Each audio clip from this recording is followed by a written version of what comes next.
Sejam bem-vindos a mais um DNA aqui na Band. E eu já havia dito para você no dia 1º de fevereiro, no aniversário do Humberto Carneiro, feliz ano novo e feliz aniversário para ele. Mas nunca é demais dizer feliz ano novo, até porque todas as pessoas comentam que nesse ano de 2017 nós teremos que ser inovadores. E eu acho que vai combinar muito essa palavra inovar com o meu entrevistado de hoje. Quem está aqui comigo hoje é o reitor da Universidade Federal de Uberlândia, senhor Walder Steffen Júnior. Seja bem-vindo, seu Walder. Muito obrigado pela oportunidade, o prazer é todo meu. Inovar, deu certo, né? Combinou bem. A sua chapa, o ano passado, chamava-se Inova UFO e acabou inovando, né? Acabou inovando, é verdade. Que coisa boa! E essa introdução que eu fiz, nesse ano, independente da reitoria, independente da UFO, do ensino e tudo mais, nós teremos que ter um comportamento inovador? Eu acho que sim. Eu acho que o início de qualquer coisa, o início de um novo ano, propicia, de fato, essa inovação das pessoas, né? Quem sabe fazer diferente alguma coisa que não estava dando certo no passado, quem sabe ter um olhar diferente para as pessoas, quem sabe conduzir os assuntos pessoais de uma maneira um pouco diferente no momento de crise. Então, essa questão da inovação é uma coisa que permeia, de fato, as nossas vidas. É claro que as empresas, né, as organizações utilizam essa expressão inovar num contexto um pouco mais diferente, né? Um pouco mais voltado para os interesses da organização, no sentido dela ser mais produtiva, ter uma performance melhor, ter um resultado melhor ao final do exercício. E podemos voltar também naquela questão de que só no dicionário que o sucesso vem antes do trabalho, né? Verdade. E essa questão da inovação, que eu ainda quero bater nessa tecla, é todo começo de ano, é todo começo de alguma fase, a gente vem com essa recriar, inovar, pelo fato de que o velho ficou, né? O passado, o antigo, ficou para trás. Olhar para frente. Olhar para frente sempre. Olhar para frente sempre. Essa questão do trabalho e a inovação, de fato, são duas coisas intimamente relacionadas, né? Pegando inicialmente a questão das organizações, elas conseguem inovar na medida em que um trabalho preliminar, um trabalho prévio naquela área em que atua a organização tenha sido bem feito.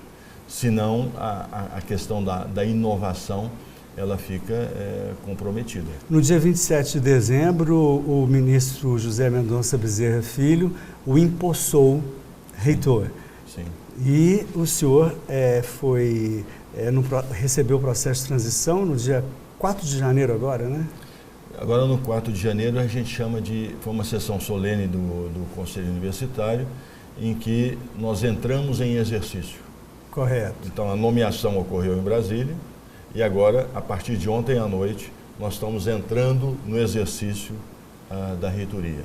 Então, a partir de hoje, né, eu começo a atuar na Universidade Federal de Uberlândia enquanto reitor. Meus parabéns, boa sorte. Obrigado, René, obrigado. Seu Walder, nascido em Uberlândia? Eu sou de Rio Claro, estado de São Paulo, Uberlândia. Eu sou cidadão honorário de Uberlândia, então também sou uberlandense, sem dúvida. Uberlandense. Né? E não apenas pelo nascimento, né? Mas pela força dos anos da convivência feliz nessa cidade. Meus pais vieram para Uberlândia em 64 e, embora eu não tenha estudado no curso superior aqui em Uberlândia, eu passei lá pelo museu, fiz toda essa trajetória que é muito comum, né, natural, dentre os uberlandenses, da minha geração pelo menos. E há quantos anos em Uberlândia? Eu fui contratado pela Universidade Federal de Uberlândia em 1º de julho de 76, portanto completei 40 anos no ano passado. Na universidade? Na universidade. Mas quando o senhor chegou em Uberlândia? 64, vim com a minha família em 1964. Entendi. Então o senhor está aqui há muito tempo. Estou aqui há muito tempo. Só de ter 40 anos na UFO... Já é um tempo significativo. Bastante. E nesses 40 anos, os 15 mil alunos, servidores, enfim, chega a esse número, 15 mil pessoas? Nós temos hoje da ordem de 23 mil estudantes. 23 mil estudantes. Exatamente. E os de professores, corpo docente, contando toda a comunidade universitária, nós chegamos perto de 30 mil pessoas. 30 mil pessoas, e todos sobre a chancela da UFO, mas com o olhar do senhor. Certamente o olhar atento do reitor é sempre importante, acompanhar o processo como um todo, ter sensibilidade às necessidades de todas as categorias, dos estudantes, dos técnicos administrativos, dos professores, ter um olhar para as necessidades da sociedade, uma vez que a missão da universidade, a missão social da universidade é servir a sociedade. Quer dizer, nós existimos aqui como um patrimônio da sociedade brasileira, enquanto Universidade Federal. É um patrimônio, realmente. Um patrimônio. E a universidade, então, deve retornar para a sociedade tudo isso que tem sido investido na instituição. Na sua infância em Rio Claro, quantos irmãos, o que o senhor lembra de mais gostoso daquela época? Na verdade, Rio Claro era a terra dos meus avós maternos. E eu propriamente não cheguei a morar um período prolongado em Rio Claro. Só nasceu. Era um lugar em que a minha mãe se dirigia sempre que ia dar luz. Ia dar luz, né? Então eu tenho uma irmã que é também nascida em Rio Claro. Ela aposentou-se recentemente da Universidade Federal de Berlândia. Ela era lá da Faculdade de Medicina, né? A doutora Vânia Stephen Abdala. E eu tenho também uma outra irmã que se chama Helena, e ela não nasceu em Rio Claro. Ela nasceu prematura e não houve tempo, então, do deslocamento até Rio Claro. E algum sabor, algum aroma, alguma história, alguma música que te faz voltar naquele momento? Rio Claro era então a casa dos meus avós e de alguns tios, né? E o que eu me lembro muito de Rio Claro é do Horto. Era um lugar que sempre, quando eu era criança, me levavam para passear. E a antiga Companhia Paulista Estrada de Ferro, porque meu avô era ferroviário. Devia ser uma delícia então, ver aquilo. Exato, uma criança andar naqueles trens maravilhosos, que infelizmente nem existem mais, né? Exato. E aquilo sempre me deixa... Fiz muitas vezes com meu avô o trajeto Rio Claro-São Paulo. Mas devia ser barato ver aquilo. Muito, muito bom. E era já naquela época, era desde a guerra, era uma locomotiva elétrica, né? Uhum. E nesse sentido nós, na década de 50, meu avô falava isso, né? Os trens circulavam a 120 km por hora. E, então nesse quesito, nós regredimos enquanto país nesse meio de transporte. É verdade. A gente vê na Europa, nos Estados Unidos, a malha ferroviária é de dar inveja, né? Sem dúvida. E é um transporte seguro, né? Que em qualquer condição climática funciona muito bem, é capaz de transportar um número elevado de passageiros. Ou seja, muito interessante. Dentro desse... O senhor falou a palavra crise, né? E dentro dessa questão da crise, o ensino também está em crise. A gente vê a educação que os pais deixam de dar aos seus filhos da atual geração. Eles delegam esta obrigação da educação para a escola, para a universidade. Como o senhor tem recebido esses alunos que não estão preparados como nós estivemos no passado?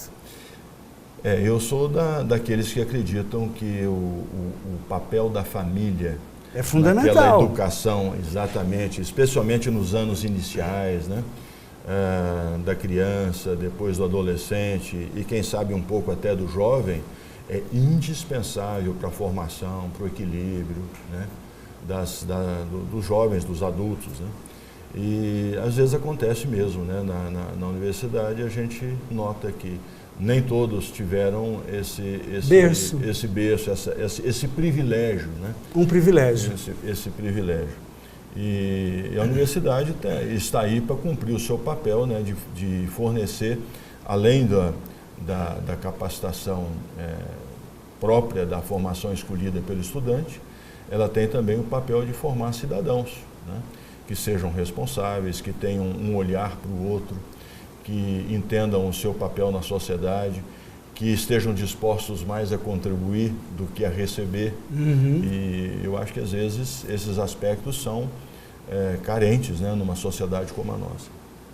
É interessante também, Sr. Valder, a gente comentar de que eu posso dizer que o estabelecimento de ensino, ele tem como prioridade ensinar, mas a educação, ela vem como consequência. Mas na falta da educação, o estabelecimento de ensino também educa. Não, sem dúvida. Veja bem, vamos pegar um estudante na Universidade Federal de Uberlândia.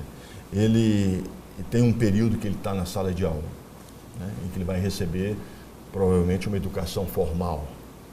Mas ele tem também um período que ele está na oficina, no laboratório, na biblioteca. Dependendo do caso, ele está no hospital, ele está nas fazendas, ele está fazendo uma viagem em trabalho de campo. Isso é muito bom. Então, ele está dentro do campus participando de uma atividade cultural, de tal forma que ele tem inúmeras oportunidades de socializar, né, aquela formação que ele vem recebendo em sala de aula. Essa socialização é de suma importância até mesmo para o ex-presidiário, né? Não é verdade? É verdade. Porque ele ficou à toa lá dentro, né? Se ele estivesse trabalhando, ele sairia melhor, né? E no caso da formação universitária, essa oportunidade que o estudante tem de conviver com os colegas, com professores, com técnicos administrativos em outros ambientes além da sala de aula, vai certamente habituá-lo ao trabalho em equipe. Perfeito. Que é extremamente importante na vida profissional. A questão do coletivo. A questão do coletivo. Reitor, eu vou pedir um break comercial, mas antes eu vou querer saber do senhor em relação à leitura, porque perguntar para um reitor o que ele lê é muito interessante, não é? Sem dúvida alguma. Só que você vai responder no próximo bloco. Eu chamo o break comercial e a gente volta no próximo bloco aqui no DNA na Band. Até já.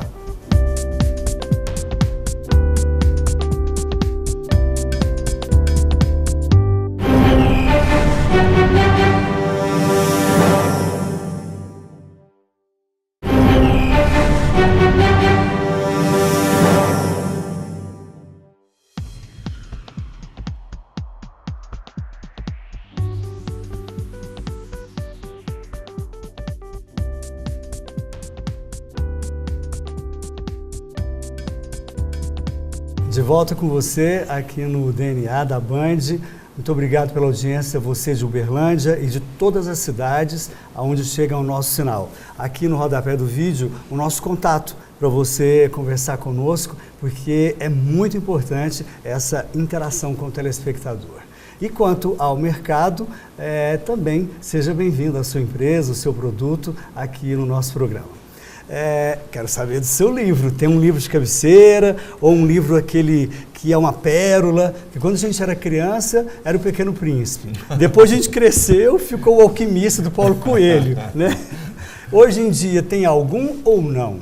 Eu não tenho um livro assim de leitura que seja uma coisa do tipo que você mencionou. Correto. Mas eu sou professor de engenharia, né? E tenho uma carreira de ensino e de pesquisa bastante marcante ao longo desses anos todos. E, então, obviamente, até por dever de ofício, eu tenho que ler muita coisa na área de engenharia de uma maneira geral, de ciências de uma maneira geral, né? Então, tanto livros quanto artigos científicos. Esse é o dia a dia profissional, né? Uhum. Agora, eu me interesso muito por temas relacionados à filosofia, um pouco de teologia, e eu me interesso muito por esses assuntos também. Eu também. Então, e eu me lembro também que na minha época de formação, de jovem, né, eu acho que nós lemos, pelo menos a minha geração, chegou a ler Jorge Amado. Sim. Eu acho, tinha também um autor, que depois até cheguei a visitar uma exposição dele, em memória a ele, que era o Hermann Hesse, autor de Lobo das Estepes, por exemplo. Siddhartha. Siddhartha foi um livro também que marcou época, né? Eu acho que Hemingway também foi um autor que a gente leu e aquilo que foi lido acaba ficando na memória da gente ao longo dos anos, né? Particularmente no Velho Mar e coisa dessa natureza. É verdade. Bom, eu até quero destacar para o telespectador e dizer para o senhor a respeitabilidade que o senhor tem na área de engenharia e é digno de parabéns pelo fato de que todas as pessoas, quando falam de engenharia, lembram o nome do senhor, não só como um professor de categoria, mas de executar as ideias. Então, eu quero aproveitar a oportunidade e lhe dizer meus parabéns. Obrigado. Mas no momento que o senhor deixou de ler os livros, né, de engenharia e passou para desfilar essas aí da filosofia, da teologia e outros nomes que o senhor acabou de desfilar. Em relação à TV, em relação à internet, à comunicação digital, como que o Valdeci coloca nesse mundo? Bom, a comunicação digital, ela de uns anos para cá, ela tornou-se realmente impregnada, né, na nossa rotina diária. Né? Eu gostei do nome, impregnada. Porque às vezes a gente fica pensando, como é que eu vivia sem celular? Né? Sem, nem celular, sem o smartphone, né? Que permite um acesso direto a todo tipo de informação, além da gente estar permanentemente ligado às pessoas com as quais a gente tem contato, né? Sempre tem uma mensagem no WhatsApp, sempre tem uma mensagem no Messenger, que ainda continua, né? Está aí ainda. O Facebook já é um desafio um pouco maior, porque para a gente participar dessa rede, isso demanda realmente um tempo, né? E hoje é comum, né? Qualquer trabalhador, qualquer estudante, no início do dia, a primeira coisa que ele faz é abrir já teclar alguma coisa. Ver o que está acontecendo, né? Então não se imagina mais o trabalho profissional, o trabalho do estudante, sem o computador aberto. De todas essas redes sociais, tem uma da preferência do senhor? Eu não diria que é da preferência, mas a que eu mais utilizo é o WhatsApp. É o WhatsApp. O WhatsApp, porque é uma comunicação direta e rápida. Até eu acho que, às vezes, esse tipo de comunicação não é bem utilizado. Ela é perigosa. Ela é perigosa, porque o WhatsApp ele é para uma mensagem rápida, não é para o cara contar a história da vida dele digitando. Aqueles áudios de 5 minutos. Tem que ser uma coisa rápida para você passar a mensagem que precisa. A pessoa não precisa, a pessoa de contato não precisa estar online naquele instante. A mensagem está ali, ela foi passada e no momento oportuno a pessoa vai consultar, ela vai ver e vai responder. Né? Reitor, novo governo na cidade de Uberlândia. Quero aproveitar e dar boa sorte ao prefeito Odelmo Leão Carneiro e fazendo uma alusão à chapa do senhor Inova UFO, eu acredito que o prefeito Odelmo terá que inovar também. Para o senhor, como reitor, qual o maior desafio para essa nova gestão? Eu creio que o grande desafio para a gestão da universidade nesses próximos 4 anos é permitir, trabalhar no sentido de que a Universidade Federal de Uberlândia seja ainda mais protagonista enquanto universidade federal no contexto nacional e internacional. Para fazer isso, para a gente chegar nesse objetivo, que é um objetivo da comunidade universitária, todos querem que a Universidade Federal de Uberlândia seja uma grande universidade, inclusive a cidade de Uberlândia, que é a nossa cidade-mãe. Embora a Universidade Federal de Uberlândia hoje seja regional. Exatamente. Nós estamos lá em Patos de Minas, em Monte Carmelo, em Tuiutaba. Então, para a gente fazer isso, o primeiro ponto, nós já até comentamos sobre ele aqui, está relacionado à qualidade do ensino que nós praticamos. Correto. É uma instituição de ensino. Né? O segundo ponto é fazer com que a nossa pesquisa seja referenciada, seja de excelência, para que ela seja divulgada, citada e buscada. Né? Um parêntese dentro disso que o senhor falou, de divulgada e citada, eu me lembro de vários rankings que revistas, jornais brasileiros, a Uberlândia aparecia com engenharia sempre segundo, terceiro lugar, quase primeiro. Como que está no dia de hoje? Olha, as engenharias da Universidade Federal de Uberlândia, de fato, elas têm uma repercussão nacional, em alguns casos internacional, muito boa. Nós temos cursos, especialmente tanto de graduação como de pós-graduação, que são referências nacionais. Referências nacionais. Continuam sendo. Continuam sendo. Eu tenho a impressão que a gente tem que reconhecer que a antiga Faculdade Federal de Engenharia, foi criada em 64, iniciou as suas atividades em 65, ela, pelo fato de ter sido a primeira instituição federal, no contexto daquilo que a gente chama hoje de Universidade Federal de Uberlândia, certamente isso favoreceu a engenharia. Digamos assim que as condições de uma instituição federal, elas são melhores do que outras condições que a gente venha considerar. Então, a engenharia teve essa oportunidade de, digamos, começar mais cedo nessa trajetória. E é claro que muitas outras áreas da universidade caminham na mesma direção, têm um reconhecimento nacional, estão fazendo um belo trabalho. E outras nasceram no decorrer dos anos, porque quando eu era menino não existia mecatrônica. Pois é. Né? Pois é. Então, hoje tem novas engenharias, novas áreas, né, que vêm sendo criadas. A mesma coisa, engenharia ambiental. É uma coisa que é absolutamente atual e necessária, né? Necessária. Então, o que a gente observa nessas novas áreas, nas engenharias a gente verifica, mas em outras carreiras também,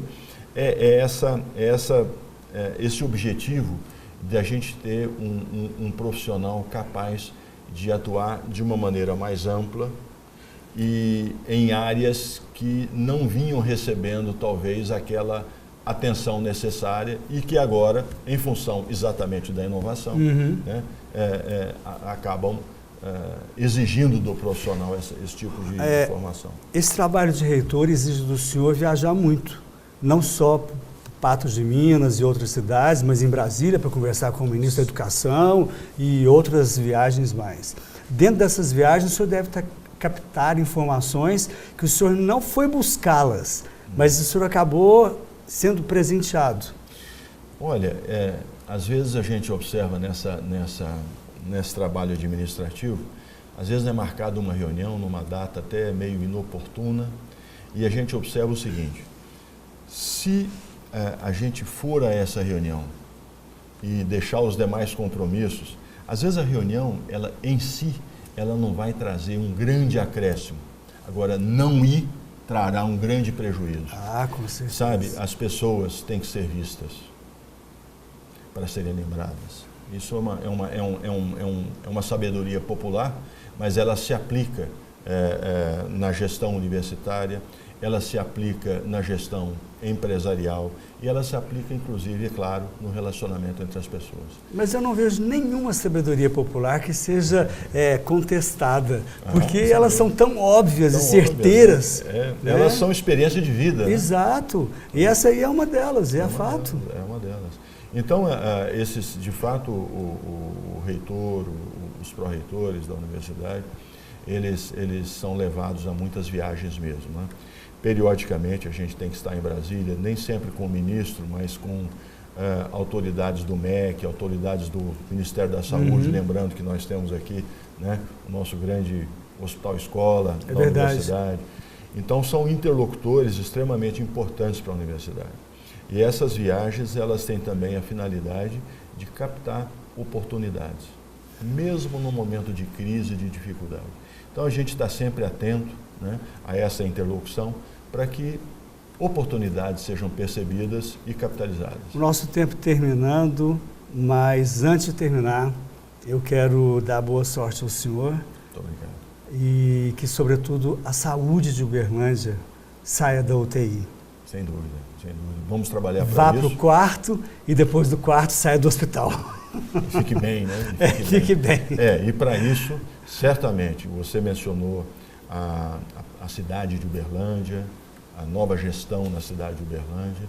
A nossa expectativa é que possamos estabelecer uma parceria construtiva, virtuosa, com a cidade, com o novo prefeito, com o gestor municipal de saúde, com os prefeitos da toda a nossa região, dentro da saúde. Que estão ouvindo o senhor agora. Que estão ouvindo. E conte conosco também, porque somos um grupo de comunicação. Perfeito. Não é mesmo? Perfeito. Reitor, muito obrigado. Muito obrigado. Prazer ter o senhor aqui no DNA. Foi um grande privilégio meu. Muito agradecido. Muito obrigado. E a você, muito obrigado pela audiência. Até no próximo domingo com mais um DNA. E você sabe, só aqui na Band. Até lá.